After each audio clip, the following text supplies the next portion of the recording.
To those of you with ADHD, do you ever just forget that executive dysfunction is like not a thing for neurotypical people? Lucky. Woo!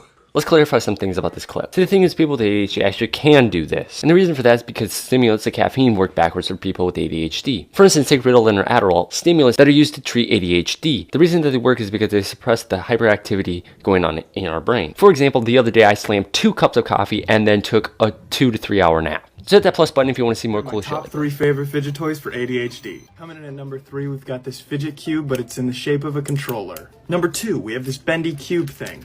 Coming in at number 1 is my own flesh. I'm a monster.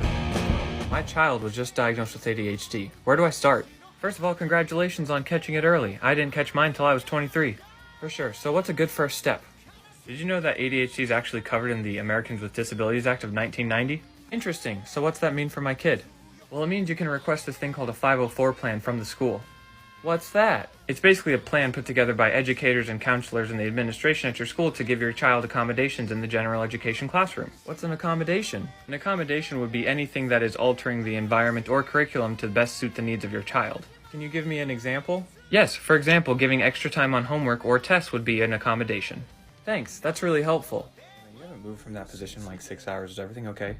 I have to mow the lawn, fold my clothes, and clean the bathroom.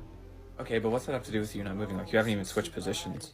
Sometimes there's so much anxiety around our executive dysfunction that our brain will basically sideline our body as a way to avoid the stress.